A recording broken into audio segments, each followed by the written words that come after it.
Hey everyone, glad to have you join me for another Saturday Short. Today we're going to be talking about Adamsville, Tennessee.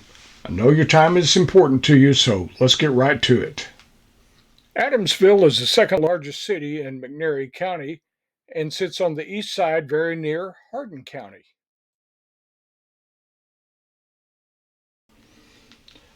While it is the second most populated town in the county, currently the population is only about 2,300 people.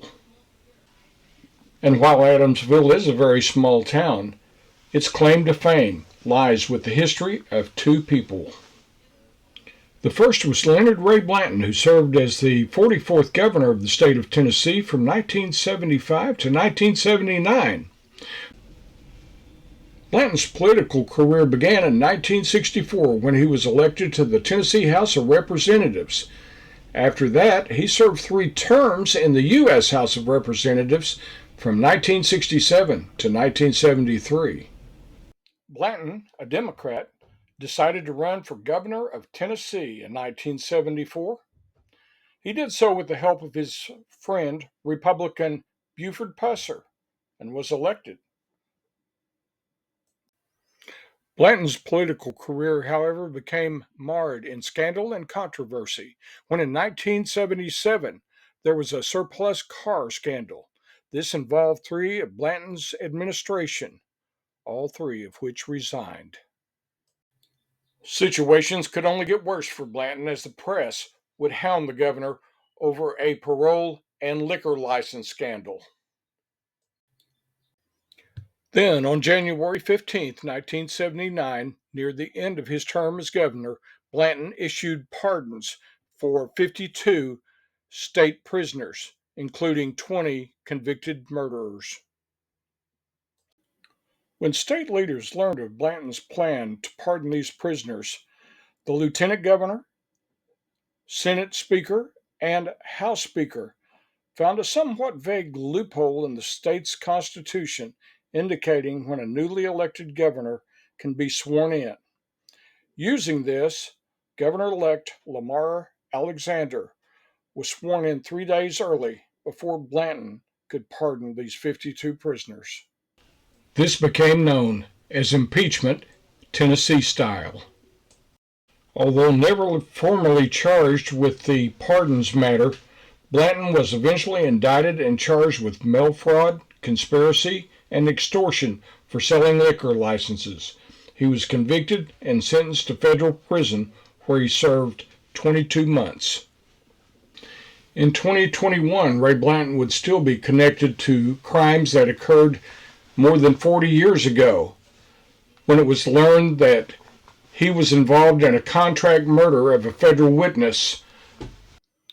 This, of course, brings us to Adamsville's other hero, McNairy County Sheriff Buford Pusser. Many of us are familiar with Sheriff Pusser from the movie Walking Tall. He became quite famous after a 1967 ambush in which he lost his wife, Pauline Pusser.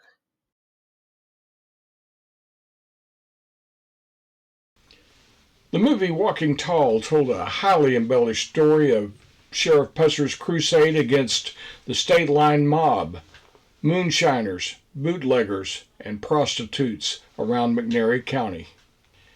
Even though Sheriff Pusser's story has been proven to be highly fictionalized, the citizens of McNairy County, and especially many of the citizens in Adamsville, still see him as very much a hero. Be sure and hit that subscribe button so you'll get notifications of upcoming episodes.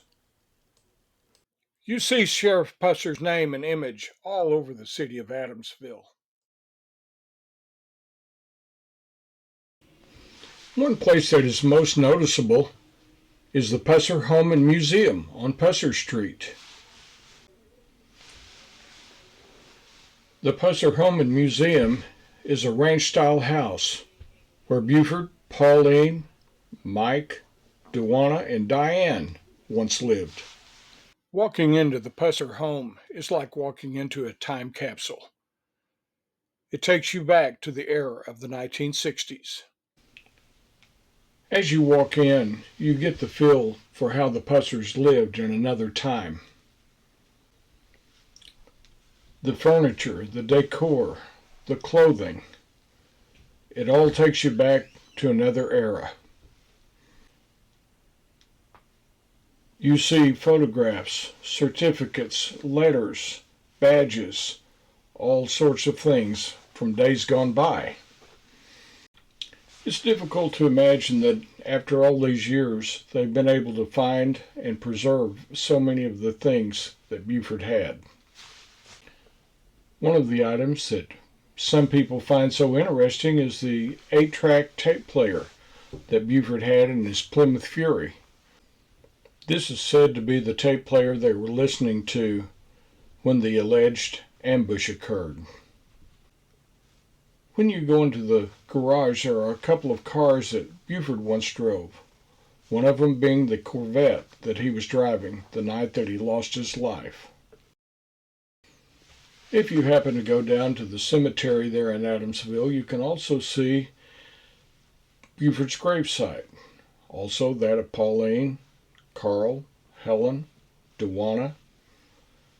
It's quite a somber place. As many of you know, the Tennessee Bureau of Investigation received information regarding the death of Pauline Pusser, which brings into question how she really died. Pauline was exhumed on February 8th of 2024 for an autopsy that should have taken place in 1967. At the time of this video, we are still waiting for her autopsy results to be released. If you get a chance to visit McNairy County, you ought to make Adamsville one of your stops. It's an interesting place. Regardless of how you feel about the Pusser legend, you need to go by the museum, see it. You need to visit the cemetery where the Pussers are laid to rest. At any rate, I would appreciate you leaving your comments here about what you think. It's interesting to know what everybody feels about the real story.